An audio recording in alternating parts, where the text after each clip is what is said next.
अस्सलाम वालेकुम वरहमतुल्लाहि वबरकातुहू। Welcome back to Iqra academy. And आज हम जो स्टार्ट करने जा रहे हैं वो है दैट इज एक्सरसाइज 1.3 और जिसके लिए हमको ये सारी चीज़ें पता होनी चाहिए। तो we should know some basic things over here for exercise 1.3। 1.1 और 1.2 जो है हम ऑलरेडी देख चुके हैं। आई होप अभी आप जो है वो कर रहे होंगे उसको प्रैक्टिस। और 1.3 जो है अभी हम लोग स्टार्ट कर रहे हैं। That is first point is here is quantifiers. Now what is quantifiers is there are two type of जो क्वांटिफायर होता है। एक तो होता है देयर एग्जिस्ट और दूसरा होता है फॉर ऑल।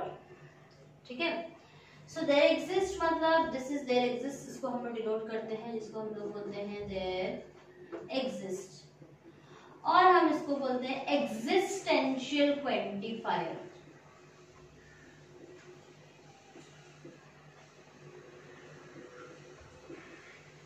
और दूसरा होता है फॉर ऑल।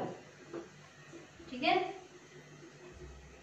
इसको हम लोग बोलते हैं यूनिवर्सल क्वांटिफायर।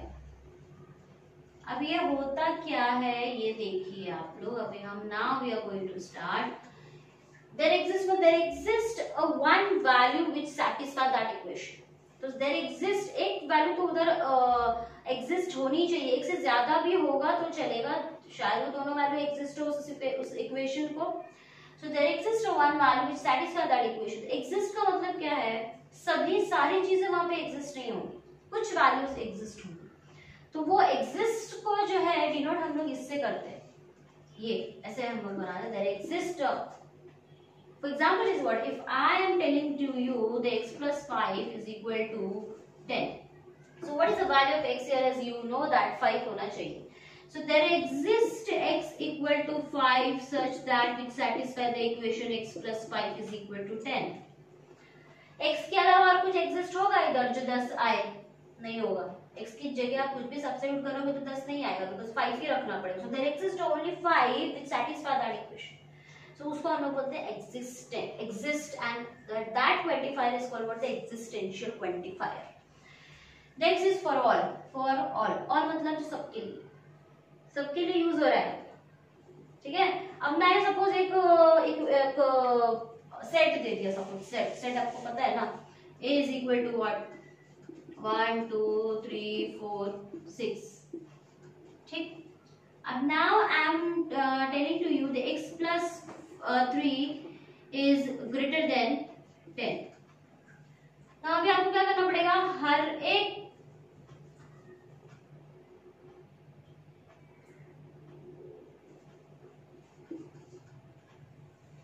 वैल्यू क्या करना पड़ेगा, आपको चेक करना पड़ेगा कि वेदर x पे मैं ये रखूंगी तो वो मेरे को 10 से कम मिलेगा या नहीं। तो if I am substituting the 1 here, 3 plus 1 is 4 is less than 10. Yes, x is also 2 रखा तो 2 plus 3 is 5 is less than 10. 3 रखा तो 3 plus 3 is 6 is less than 10. 4 रखा तो 4 plus 3 7. 6 रखा तो 6 plus 3 9. मतलब all the values of a which satisfy this equation x plus 3 is less than 10. मतलब सारी वैल्यूज इस इक्वेशन को क्या कर रही है, सेटिस्फाइड कर रही है। तो यहाँ पे फॉर ऑल x के हर एक वैल्यू के लिए, फॉर ऑल मतलब हर एक वैल्यू के लिए of x where x belongs to a। x जो कहाँ बिलोंग कर रहा है, a में, तो x जो है a में बिलोंग कर रहा है और x के हर एक वैल्यू के लिए ये क्या है, इक्वेशन सेटिस्फाइड। समझ में आया एग्जिस्टेंशियल क्वांटिफायर और यूनिवर्सल क्वांटिफायर में व्हाट इज डिफरेंस क्या है यहाँ पर, समझ में आ रहा है? हाँ, एग्जिस्ट मतलब there exist only one value which satisfy this equation and for all मतलब वो हर एक के लिए वैलिड होगा। ठीक, तो ये and this quantifier the statement containing this quantifiers are called the quantified statement. ये दोनों आ जाएंगे वहां पे, जैसे there exist and for all use करके। तो यहाँ पे मैं कैसे लिखूंगी, for all x belongs to a such that which satisfy the equation x plus 3 is less than 10। ठीक है, तो ऐसे स्टेटमेंट में जहां पर भी ये फॉर ऑल और एग्जिस्ट आता है तो उस स्टेटमेंट को हम क्या बोलते हैं, क्वांटिफायर स्टेटमेंट। ठीक, नेक्स्ट जो है हमारा, let's see about the dual. Dual देख लेते हैं। It's very very easy to write down the dual. Dual मतलब क्या करना है आपको, यू हैव टू इंटरचेंज। ठीक है, इंटरचेंज किसको करना है, टी को एफ, एफ को टी नहीं करना है, कनेक्टिव उसको करना है। फॉर एग्जाम्पल अगर आपके पास एंड है, इसको इंटरचेंज करके और लिखना है, ठीक है, और है इसको इंटरचेंज करके एंड लिखना है।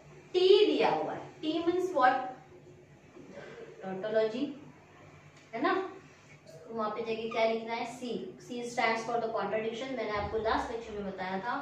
एंड कॉन्ट्रडिक्शन अगर आए मतलब सी आया तो उसके लिए क्या लिखना है, टी। निगेशन जो है वो चेंज नहीं, निगेशन अभी देखेंगे, निगेशन मतलब नॉट लगता है, वो जो है चेंज नहीं होगा सेंटेंस में। अगर सेंटेंस में निगेशन आएगा तो you have to change only the connectives. तो for example if P and Q, you have to, question is write down the dual of this statement। तो इसका dual क्या हो जाएगा, P and Q का dual is equal to what, P and की जगह मैंने क्या बोला, और इंटरचेंज करना है, that's it, finish। It's very easy to write down this, okay। Next is about negations।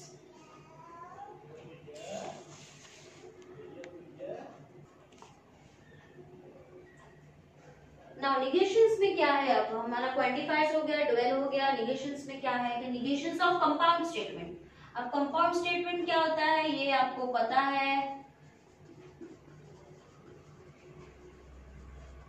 तो कंपाउंड स्टेटमेंट मतलब एंड और इम्प्लीकेशन, डबल इम्प्लीकेशन, उसका निगेशन निकालना है हमें, ठीक है। तो फर्स्ट क्या है, negation of P and Q, and का निगेशन निकाल रहे हैं हम लोग, ठीक है। निगेशन ऑफ कंपाउंड स्टेटमेंट मतलब एंड का निगेशन क्या हो जाता है, एंड का और थोड़ा सा डुअल की तरह ही है, इंटरचेंज कर देना है एंड का और निगेशन जो है वो दोनों के साथ क्या हो जाएगा, स्प्लिट हो जाएगा।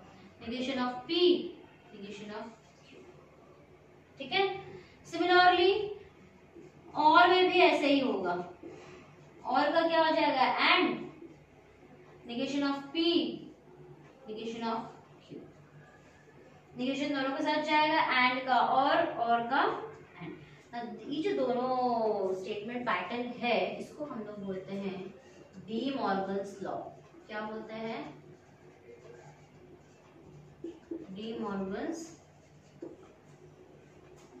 स्टेट और the satisfy the De Morgan's law. ऐसे कभी किसी टाइप का क्वेश्चन आ गया तो you should know the what is De Morgan's law. The negation of P and Q is this and all, it is very easy to remember it, ठीक है। तो ये हमारे क्या, De Morgan's law. Now next is about the implication. Implication में अब implication का negation कैसे लेना है, तो सबसे पहले तो आप ना P implies Q क्या होता है ये देख लीजिए। According to the equivalence P implies Q क्या होता है, निगेशन ऑफ P और Q, निगेशन ऑफ P और, देखो हम लोग last time tautology, contradiction, contingency का टेबल बनाए थे और लॉजिकल इक्विवेलेंस के टाइप के क्वेश्चन सॉल्व किए थे। So in that type of the questions logical equivalence में P implies Q is same as the negation of P और Q, ठीक है। दोनों का अगर मैं ट्रूथ टेबल बनाती हूँ तो दोनों की जो वैल्यूज है वो मेरे को क्या आने वाली है, सेम आने वाली है। क्या आने वाली है, सेम। तो जहां पे अगर मैं डायरेक्टली इसको मैं निगेशन यूज अप्लाई नहीं कर सकती हूँ, तो ये जो इसके इक्वल है इसके, इस पे निगेशन अप्लाई करूँ तो ऑटोमेटिकली वो इसका निगेशन हो जाएगा, ठीक है।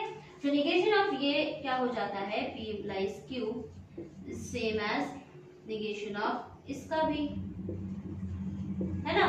तो अब इसका निगेशन क्या आएगा, देखो negation of negation, negation will get cancel, P इसका क्या हो जाएगा, एंड निगेशन Q के साथ जाएगा Q। इसका मतलब negation of P implies Q is same as P and negation of Q।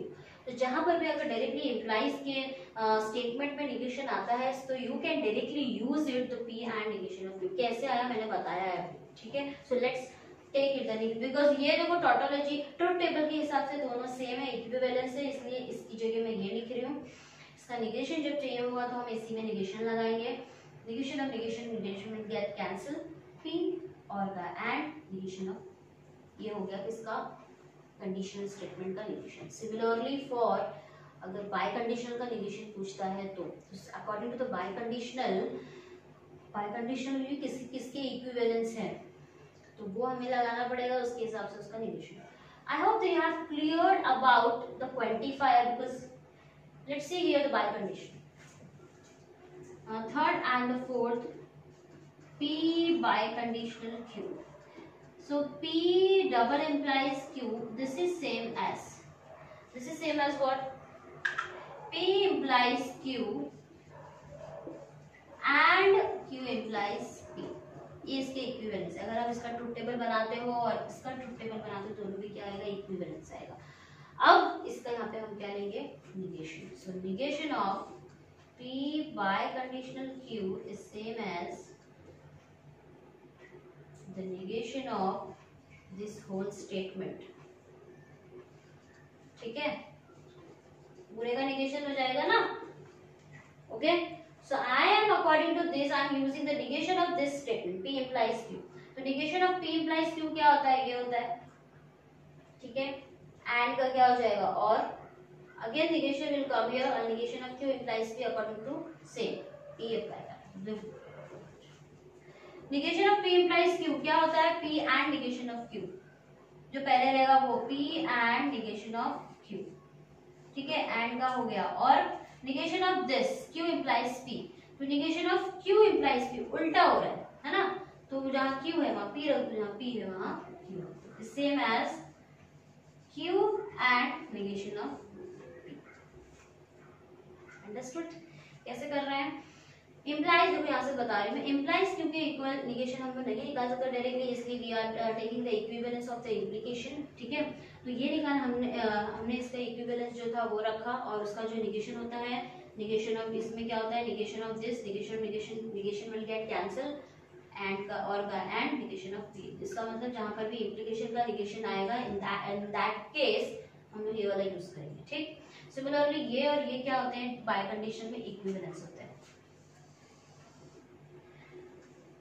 Equivalence होता है तो फिर इसका जब हम P implies Q and Q implies P, तो जब इसका हमने निगेशन लिया तो ये निगेशन जो है पूरे के साथ लगेगा। ठीक है, so negation of P implies Q according to this, इसका क्या होता है? ये P उठा के लिख दिया एंड का, और Q implies P negation of इसका। ठीक है, तो निगेशन ऑफ इसका according to this Q and negation of P। तो जहाँ पे अभी negation of P implies biconditional Q रहेगा, वहाँ पे आपको ये वाला स्टेटमेंट लिखना है। I hope you have cleared about this. Okay. Now ये तो हो गई, dual हो गया, quantifiers हो गया। Now the next is what? Implies। अब जो हमारे conditional statement होता है, implies statement है, उसमें एक और एक चीज है, implication आ रही है, वो है converse, inverse and contrapositive। Now what is implication है? If statement और क्या आएगा? Then आएगा। जब हम लोग को मालूम है कि implies और conditional में एक then आता है, ठीक है, उसका कॉन्वर्स निकालने बोलेगा तो क्या करना है? इसको रिवर्स करना है, Q implies P करना है। स्टेटमेंट जो भी दिया रहेगा उसको Q को पहले लिखना है, P को बाद में लिखना है। ठीक है, बाय यूजिंग द इफ और देन का यूज करके। इनवर्स अगर होता है तो negation of P implies negation of Q। ठीक है, so negation of P implies negation of Q, मतलब P का निगेशन लेंगे, उसको इम्प्लाइज के फॉर्म में लिखेंगे, और निगेशन ऑफ Q वो इनवर्स में। कॉन्ट्रा पॉजिटिव बोलेगा तो इन दैट केस ये जो भी निगेशन की वैल्यू आपने लिखी है उसको क्या करना है? इंटरचेंज पहले लिखना है इसको। For example negation of Q implies negation of आगे पीछे हो जाएगा। ये क्या है? ये implies में P implies Q में जब क्वेश्चन आएगा इम्प्लीकेशन implies का जो स्टेटमेंट है उसको कॉन्वर्स, इनवर्स, कॉन्ट्रा पॉजिटिव के फॉर्म में you have to write down. So in that case you have to use this three implications form. Q implies P, P implies Q को पहले लिखने का, फिर उसको Q implies फॉर्म में convert किया तो उसको कॉन्वर्स बोलने का, फिर उसको निगेशन लगा के implies के तो उसको बोलने का इनवर्स, फिर उसको इंटरचेंज Q को पहले लिखे स्टेटमेंट विद निगेशन, फिर P को बाद में लिखे विद implies के फॉर्म में, तो उसको हम लोग बोलेंगे कॉन्ट्रा। ये सारी जो चीजें हैं वो हम लोग इसमें देख रहे हैं, देखेंगे एक्सरसाइज 1.3 में about the quantifiers and quantifier statement. About dual is really easy. You have to interchange the connectives. That's it. Tautology is contradiction and contradiction is tautology, and का और का and. In negation, I am giving the four negations over here. And का is very easy. These tools are the De Morgan's law. Negation of implications है, negation of biconditional, and implies में तीन type है। Converse 3 marks के लिए board exam में आता है, कॉन्वर्स, इनवर्स, कॉन्ट्रा पॉजिटिव। तो इसके लिए ये याद रखना जो है, ये और ये बहुत जरूरी है, इसको क्या है। ठीक है, सो ये यहाँ पे स्टूडेंट्स जो है वो क्या करते हैं, मिस्टेक कर जाते हैं और जिसकी वजह से रॉन्ग। इस बहुत ही इजी है टू राइट डाउन, वहां पर भी गलती कर जाते हैं, तो ये बहुत ही इजी है। सो राइट डाउन और take a screenshot. Now let's exercise, let's start the exercise 1.3।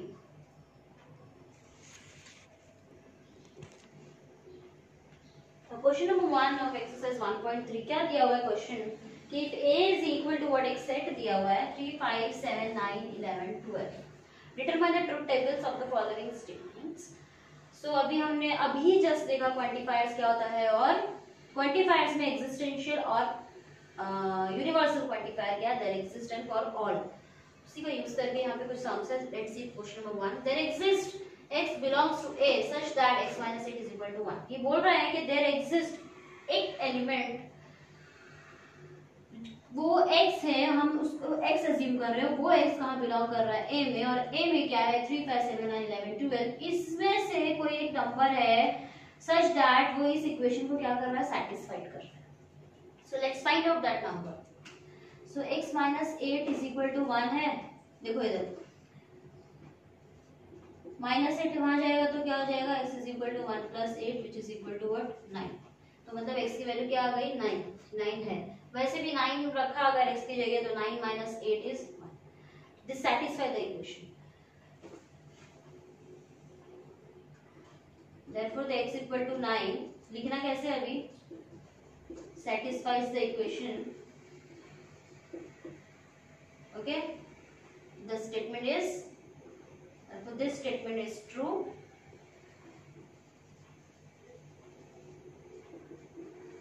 hence its truth value क्या हो जाएगी इसकी फिर, t।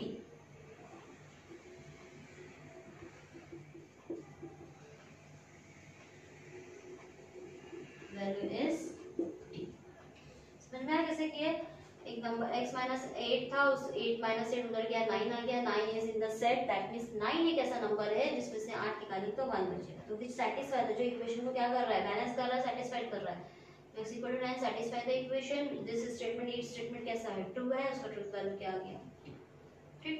और इधर for all x belongs to a, x² plus x is an even number. अब हर एक x को देखो स्क्वायर करो और उसमें ऐड करो तो वो इवन नंबर आता है कि नहीं, ये आपको देखना है, ठीक है। So for example is x² plus 3² is what, 3² plus 3² is 9 plus 3 is 12। Similarly 5 रखा तो 5² 25 प्लस 5 इज 30, 7 रखा तो 7 49, 49 प्लस 7 56 है ना। 9 रखा तो 9² प्लस 81, 81 प्लस 9 81 प्लस 9 80 90 हो गया है ना। Next is 11 121 plus this is also 132 I think 131 121 plus 11 is 132 and this is 12 square is 144 144 plus 12 is 156। yes देखो अभी मैंने हर एक चीज कर दिया है। स्क्वायर में प्लस x किया तो क्या आ गया हमारे को, ये इवन नंबर है, ये भी इवन नंबर है, ये भी इवन है, इवन है, इवन है, even. Yes that means this is what, true statement. Hence this statement is true।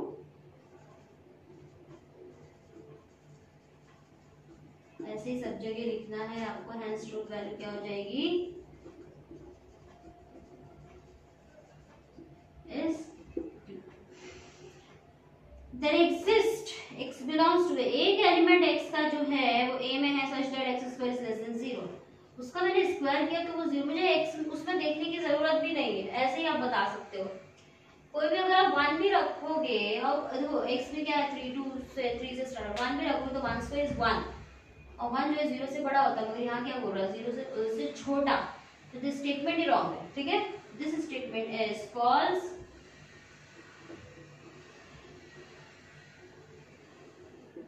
Hence, its truth value is what? False. F. ठीक है। Next. For all x belongs to a, x is an even number. For all मतलब for all बोल रहा है, for all मतलब हर एक value जो x है a में जो है हर एक वैल्यू, और वो हर एक वैल्यू को हमने x बोला है। x क्या है, is an even number, even number है क्या, इवन नंबर से क्या है, दैट 12 है, दैट्स इट, और कुछ है ही, सब ऑड नंबर है। This statement is false. तो ये जो है सेम एज इट इज आपको यहाँ पे उतार के लिखना है, ठीक है। Statement is false as it is, statement false, this statement is false, hence its truth value is f, ठीक। नेक्स्ट, देयर एग्जिस्ट एक एलिमेंट x है जो a में बिलोंग कर रहा है, such that 3x + 8 is greater than 40। अब वो कौन सा एलिमेंट है जिसको x की जगह पे रखने पे मेरे को 40 से ज्यादा नंबर आता है। सो लेट्स फाइंड आउट, हम लोग अभी यहीं से मालूम कर लेंगे। 3x is greater than 40 minus 8, plus में 8 वहां गया तो माइनस, ठीक, कितना हो गया 32 हो गया। ये अप्रोक्सीमेटली कितना हो गया 32 बचा, पॉइंट लगे 0, 10.6, मतलब x किससे बड़ा है 10.6 है। 10.6 मतलब कितना हो गया, ये मतलब x की वैल्यू मैं क्या लूंगी कि मेरे को यहाँ पे रखने पे वो 40 से बड़ा आएगा, 11 और 12। सो देयर एग्जिस्ट बोल रहा है, फॉर ऑल नहीं बोल रहा है वो, देयर एग्जिस्ट, तो वो एलिमेंट कौन सा है 11 या फिर 12, दो ही एलिमेंट है। तो अगर मैं 11 रखती हूँ इधर, 11 3s are what 33, 33 plus 8 41, which is greater than 40, yes it's true, ठीक है। this statement is what true, जो भी हमारा नंबर आता है उसको एक बार इक्वेशन में रख के देखो, आपको पता चलेगा वो सही है या गलत है। so this statement is true, ये पूरी चीज आपको उठा के यहाँ पे लिखनी है। hence is satisfy the equation, statement is true, hence इसका truth value क्या हो गया, ठीक है। For all x belongs to a, 2x plus 9 is greater than 14। हर एक वैल्यू के लिए बोल रहे हैं, क्या बोल रहा है ये, हर एक वैल्यू x जो a में जो वैल्यू है उसको हमने x बोला है ना, तो x हर एक वैल्यू के लिए ये इक्वेशन सेटिस्फाइड है, ऐसा बोल रहा है। मैं मतलब मैं हर एक वैल्यू इस x की जगह रखूंगी ना तो वो मेरे को 14 से ज्यादा आएगा, ठीक है। अब let's substitute find out the value of x, 2x is greater then 14 minus 9। 14 में से 9 गया, कितना बचता है 5, that means x 5/2 which is same as what 2.5। x बड़ा है, क्या बोल रहा है ये, x बड़ा है 2.5 से। अब x 2.5 और 2.53 किससे बड़ा है, 2.5 से बड़ा है, yes this is true। 5 भी मतलब हर एक वैल्यू जो है वो x की वैल्यू से बड़ी आ रही है, 2.5 से बड़ी आ रही है। मतलब ये जो कंडीशन ये बोल रहा है कि for all x belongs to a, हर एक वैल्यू का जो वैल्यू है जो a में बिलोंग कर रही है वो इस इक्वेशन को सेटिस्फाइड करेगी। मतलब x की जगह अगर मैं एक एक वैल्यू भी उठा के रखूंगी ना तो मुझे वो वैल्यू का आंसर 14 से क्या आएगा, ज्यादा आएगा, ठीक है। This statement is true, hence its truth value is also t। मैं ऐसे यहाँ पे लिख रही हूँ, आपको एज इट इज मैंने बताया ये पूरे स्टेटमेंट उठा के ऐसे आपको सब जगह लिखना है, ओके। एरो मत बनाओ, सेम एज इट इज जैसे बताया गया है वैसे ही लिखना है, ठीक। नाउ क्वेश्चन नंबर 1 का question number 2, question number 1 is over here, take a screenshot। now question number 2, write the duals of the following statement। duals जैसे कि मैंने आपको बताया कनेक्टिव्स को क्या करना है, आपको इंटरचेंज करना। तो क्वेश्चन नंबर 2 का फर्स्ट क्वेश्चन क्या है, p और q and r, it's very very easy to write down. तो आपको लिखना कैसा है, इट्स डुअल इज, क्या हो जाएगा इसका डुअल, p एंड उल्टा करो उसको, q एंड का क्या हो जाएगा और, दैट्स इट, ठीक है। या फिर its dual is equal to p and का क्या हो जाएगा और, q as it is and का क्या हो जाएगा और r, ठीक है।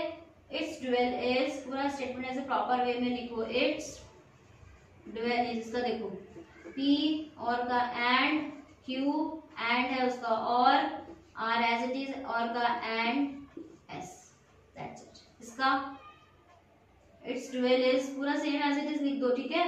p एंड का और, negation will not change in dual, negation का निगेशन ही रहेगा डुअल में, उसको चेंज करने की कोशिश मत करो। एंड का और का एंड, t का c, c का t, इतना याद रखो बस। और आगे जो है निगेशन चेंज नहीं होता है, ठीक है। Negation of here its negation, its dual is, sorry, dual पूरा स्टेटमेंट लाइन लिखना है आपको। negation of P and Q और negation of R और S, ठीक है, उल्टा लिख दिया। इट्स डुअल इज, इसका डुअल क्या हो जाएगा, नेगेशन ऑफ P और ब्रैकेट एज इट इज सब कुछ सेम लिखना है, सिर्फ एंड का और का एंड, समझ में आ रहा